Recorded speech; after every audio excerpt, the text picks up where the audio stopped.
ఎలాంటి అవాంఛనీయ సంఘటనలకు తావివ్వకుండా ఈ సంవత్సరం గణేష్ ఉత్సవాలను ఘనంగా నిర్వహించాలని జిల్లా కలెక్టర్ సి నారాయణ రెడ్డి పిలుపునిచ్చారు.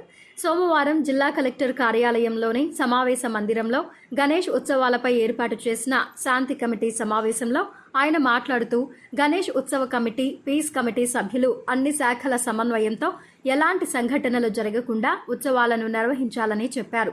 ముఖ్యంగా విద్యుత్ శాఖ అధికారులు ప్రతి మండపానికి వెళ్లి తనిఖీ చేసి విద్యుత్ కనెక్షన్ అనుమతులు ఇవ్వాలని చెప్పారు. వినాయక విగ్రహాలను నిమజ్జనం చేసే చోట గజ ఈతగాళ్లను ఏర్పాటు చేయాలన్నారు.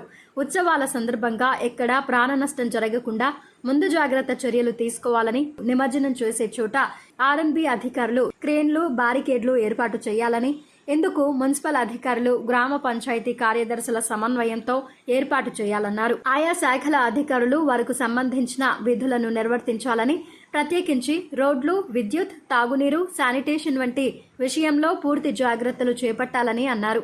అందరూ మట్టి వినాయకులనే వాడేలా అవగాహన కల్పించాలని, ప్లాస్టిక్ వాడొద్దని, వినాయక చవితి నుండి నిమజ్జనం వరకు ఎలాంటి సంఘటనలు జరగకుండా ముందుగా ఏర్పాట్లు చేయాలని తెలిపారు. ప్రభుత్వ అధికారులతో పాటు వివిధ సంస్థలు కలిసి పనిచేయాలని పునరుద్ఘాటించారు. జిల్లా ఎస్పీ శరత్ చంద్ర పవార్ మాట్లాడుతూ గణేష్ ఉత్సవాల సందర్భంగా పోలీస్ శాఖ తరఫున ఎలాంటి అవాంఛనీయ సంఘటనలు జరగకుండా గట్టి బందోబస్తు ఏర్పాటు చేస్తామని తెలిపారు.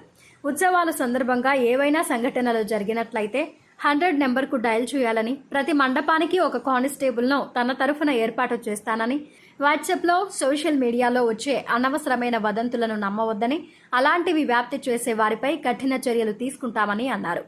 గణేష్ విగ్రహాల ఊరేగింపు వివరాల రూట్ను ముందే తెలియజేస్తే అవసరమైన బందోబస్తు ఏర్పాటు చేస్తామని తెలిపారు.